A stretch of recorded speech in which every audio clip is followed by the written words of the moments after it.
Hello everyone, welcome to my channel. Today I have selected a very interesting topic, that is professional ethics for physiotherapists by APTA guidelines. Now, ethics is something very important for any profession. Likewise, for a physiotherapist, it is also important to follow the ethics to maintain a healthy professional space. It is also important for your examination purpose. It comes as your short note for DPR in your final year and also in your PF assessment paper in third year. So without getting any delay, let's get started.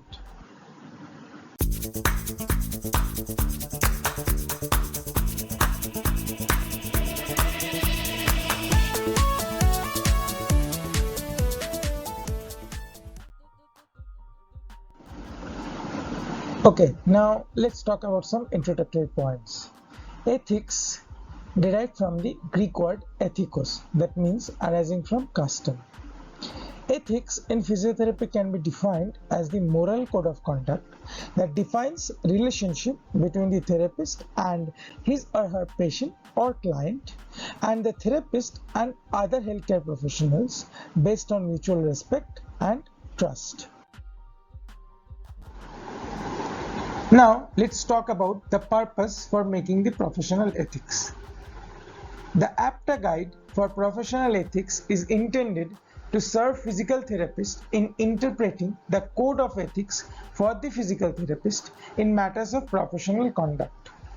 The APTA House of Delegates in June 2009 adopted a revised code of ethics which became effective on July 1 and 2010.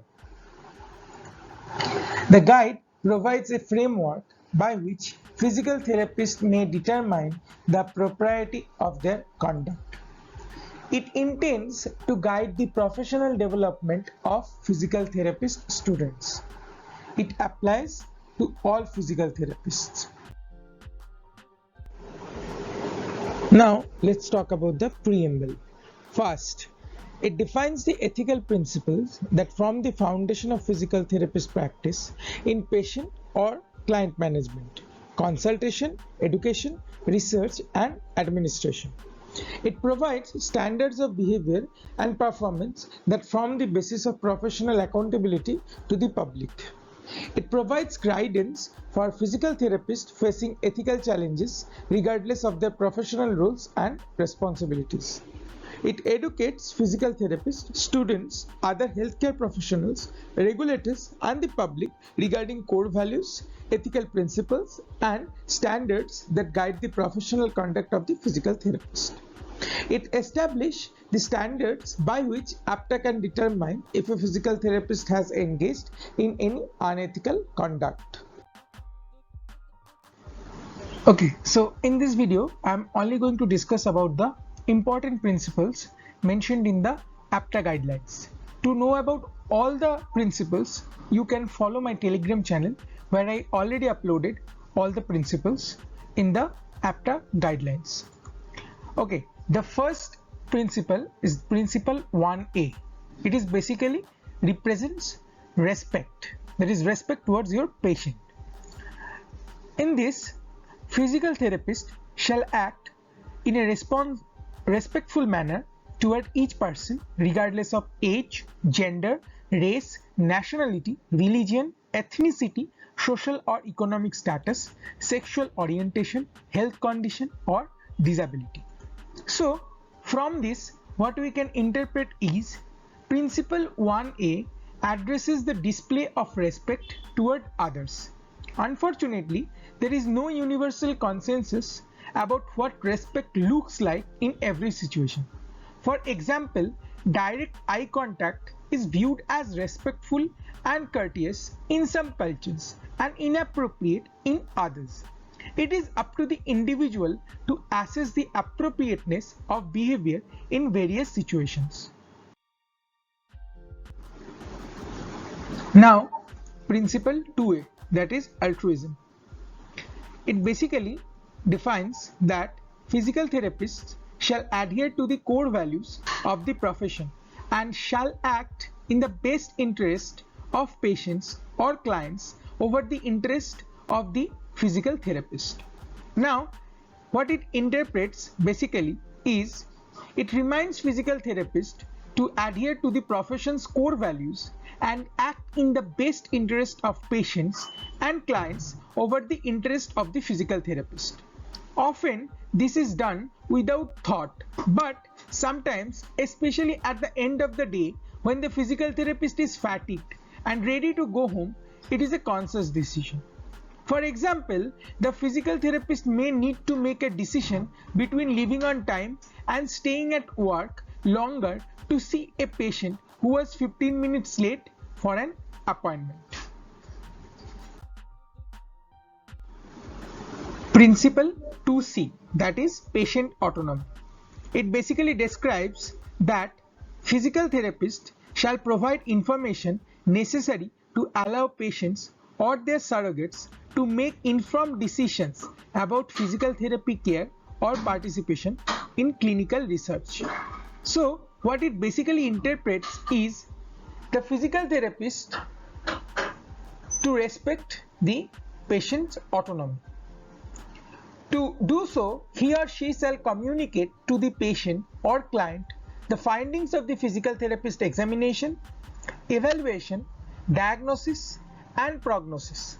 The physical therapist shall use sound professional judgment in informing the patient or client of any substantial risk of the recommended examination and intervention, and shall collaborate with the individual to establish the goals of treatment and the plan of care.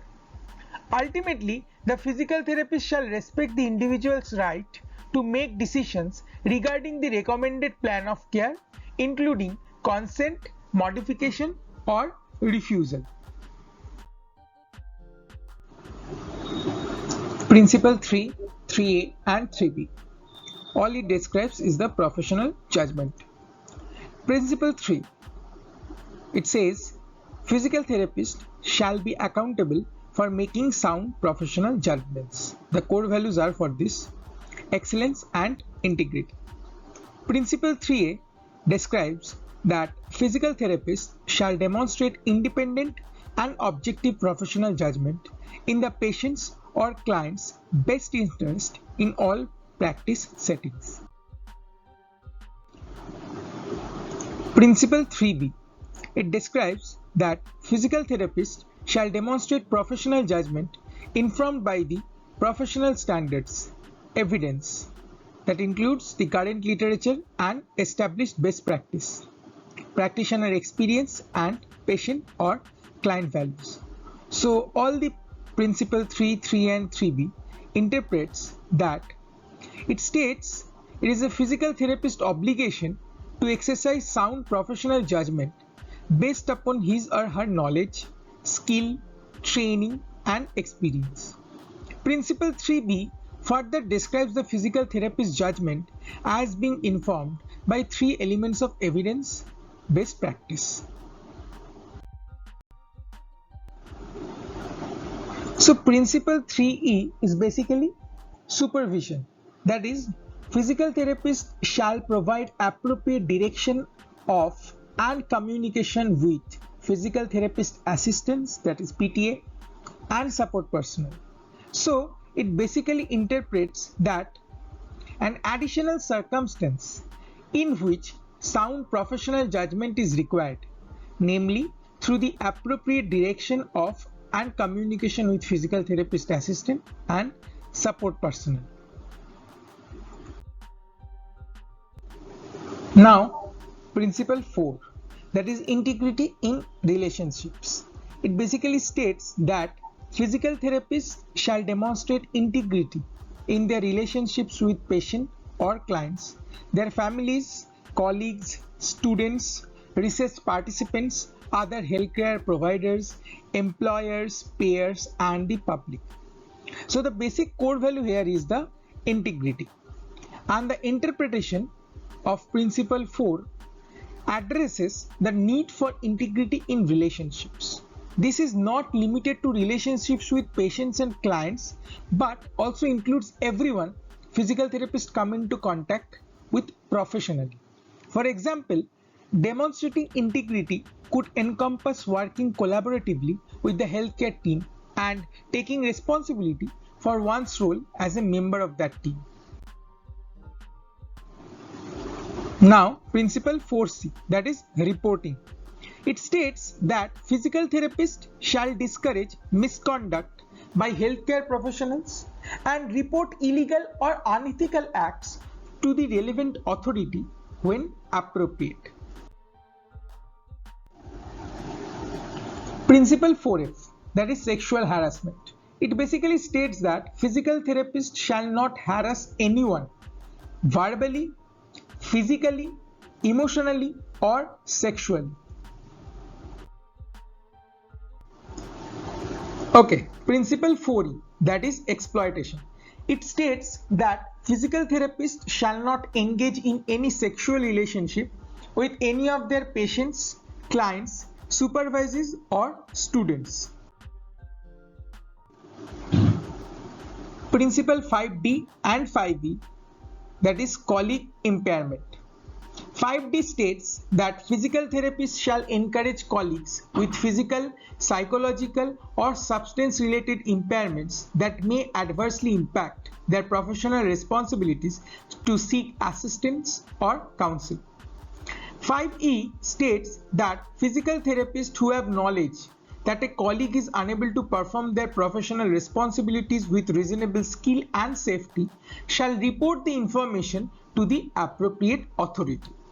So it basically states that you have to take care of your colleague, and if the colleague is not performing well, you have to report that to the superior authority. Principle 6A, that is professional competence. It states that physical therapists shall achieve and maintain professional competence. Maintaining competence is an ongoing process of self-assessment, identification of strength and weakness, acquisition of knowledge and skills based on that assessment, and reflection on and reassessment of performance, knowledge and skills. Principle 6D, that is professional growth. It basically states that physical therapists shall cultivate practice environments that support professional development, lifelong learning and experience. So basically principle 6D interprets on the physical therapist obligations to foster an environment conducive to professional growth, even when not supported by the organization. The essential idea is that this is the physical therapist's responsibility whether or not the employer provides support. Principle 7E, that is charges and coding. It basically states that physical therapists shall be aware of charges and shall ensure that documentation and coding for physical therapy services accurately reflect the nature and extent of the services provided. So it basically interprets that physical therapist must make sure that the process of documentation and coding accurately captures the charges for the services performed. Principle 18, that is pro bono services. It basically states that physical therapists shall provide pro bono physical therapy services or support organizations that meet the health needs of the people who are economically disadvantaged, uninsured and underinsured. Here the keyword is or, because if a physical therapist is unable to provide pro bono services, then he or she can fulfill ethical obligations by supporting organizations that meet the health needs of the people who are economically disadvantaged, uninsured or underinsured. Okay, so all the principles I have mentioned here is basically issued by the Ethics and Judicial Committee, American Physical Therapy Association on October 1981. It is last amended on March 2019. Okay, so that's all for this video, guys. Thank you so much for watching this video, and if you want, you can also join my Telegram channel. Link will be given in the description box below. I have already given all the other professional ethics, all the other principles mentioned in the APTA guidelines in this Telegram channel. So please follow that. And if you like this video, then please don't forget to like, share and subscribe to the channel. And so see you in the next video, guys. Thank you so much.